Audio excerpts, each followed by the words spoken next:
Hoje à noite, sinto-me especialmente abençoado de falar como bispo aos rapazes, portadores do sacerdócio arônico, reunidos no mundo inteiro para esta reunião geral do sacerdócio. Compartilharei com vocês um relato do livro de Mórmon que descreve Elamã e seus 2.000 jovens guerreiros. Essa escritura nos dará um entendimento do caráter daqueles antigos rapazes e inspiração para vocês, rapazes desses últimos dias. Vou citar uma escritura favorita. E eram todos jovens e muito valorosos quanto à coragem, e também vigor e atividade.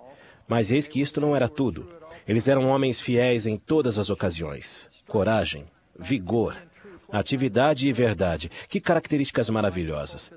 Gostaria de concentrar-me na primeira característica que os descreve, valorosos quanto à coragem.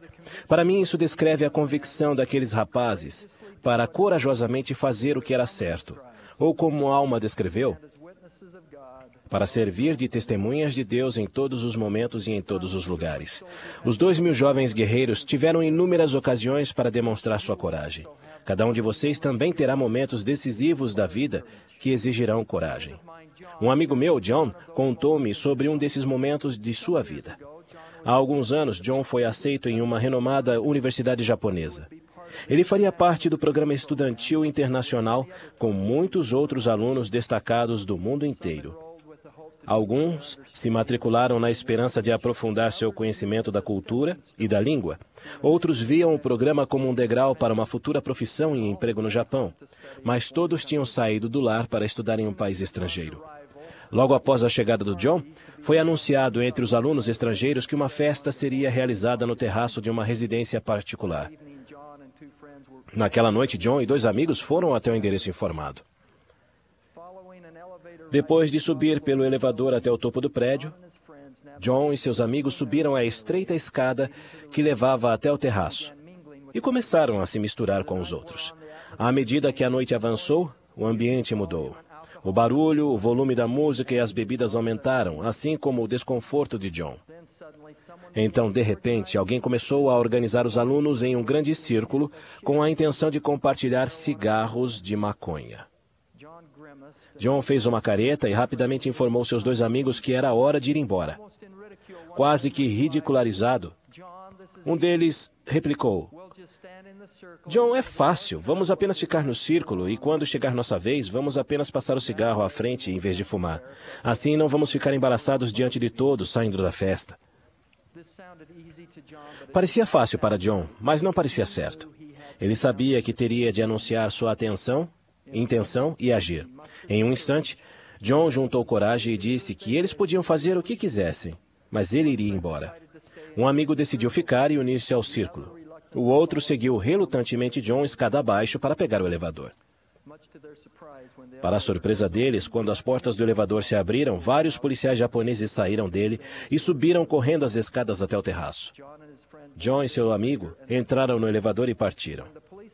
Quando a polícia apareceu no alto da escada, os estudantes rapidamente jogaram fora as drogas ilegais para não serem apanhados.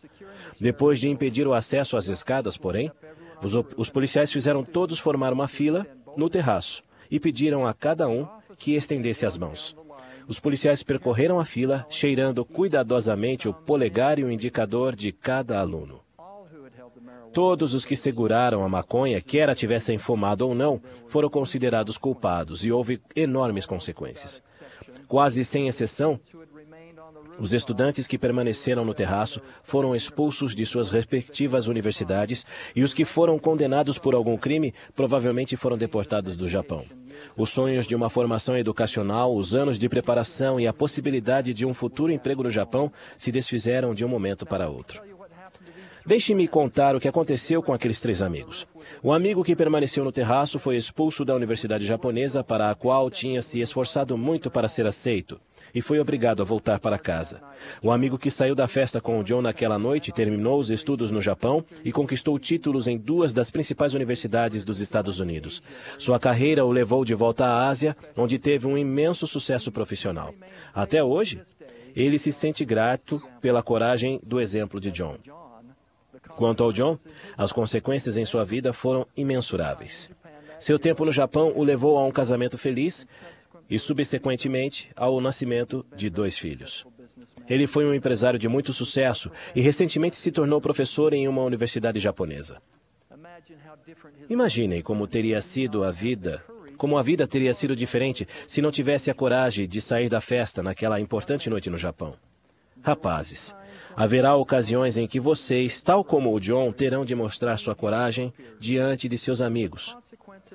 O que pode ter como consequências a ridicularização e o constrangimento.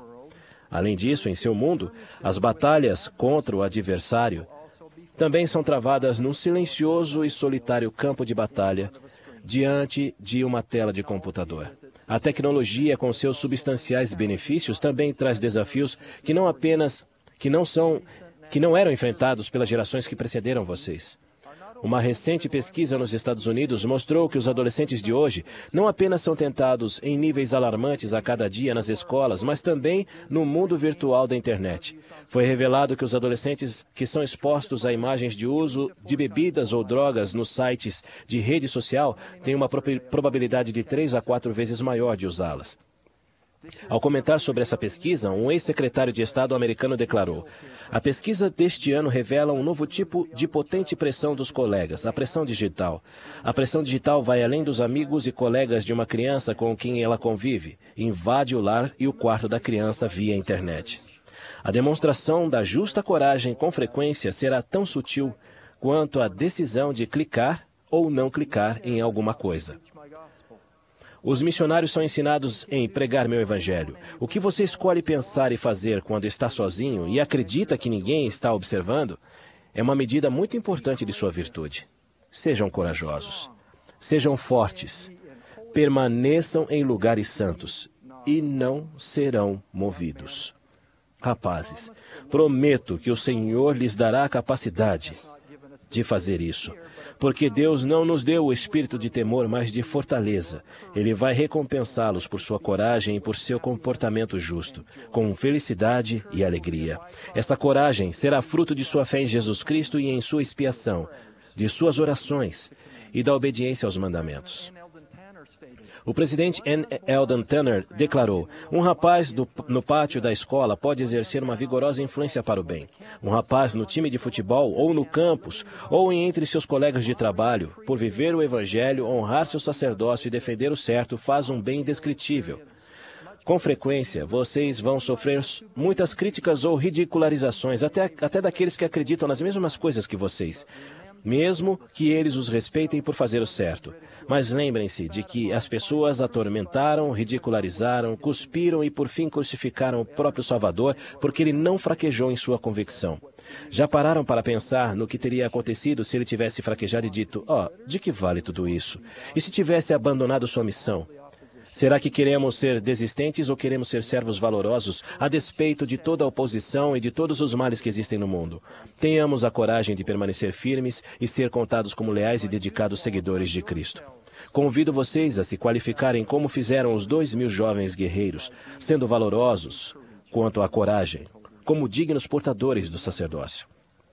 Lembrem-se, o que vocês fazem, os lugares aonde vão, e as coisas que vêm vão moldar a pessoa em que vocês vão se tornar.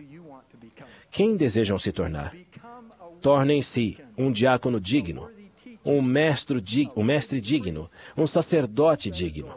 Estabeleçam a meta de ser dignos de entrar no templo agora e de ser dignos de receber sua ordenação seguinte na devida idade e de, por fim, receber o sacerdócio de Melquisedeque. Esse é o caminho da retidão que leva ao auxílio divino. O Senhor declarou: em suas ordenanças manifesta-se o poder da divindade. Seus pais, os líderes do sacerdócio e as prioridades proféticas que se encontram nos livretos Dever para com Deus e para o Vigor da Juventude, os guiarão no caminho. O presidente Thomas S. Monson aconselhou recentemente: para tomar decisões com sabedoria, precisamos de coragem. A coragem de dizer não e a coragem de dizer sim. Peço que decidam aqui, agora mesmo, que não se desviarão do caminho que vai levá-los à nossa meta, a vida eterna com nosso Pai Celestial. Assim como os 2.000 guerreiros atenderam ao chamado à batalha proferido por seu líder Ilamã, e exibiram sua valorosa coragem, vocês também podem fazer o mesmo, seguindo seu líder e profeta, o presidente Thomas S. Monson. Meus jovens portadores do sacerdócio arônico, para encerrar, presto o meu testemunho de Deus, o Pai, e de Jesus Cristo, e destas palavras de Joseph Smith. Irmãos, não prosseguiremos em tão grande causa? Ide avante e não para trás. Coragem, irmãos, e avante. Avante para a vitória. Em nome de Jesus Cristo. Amém.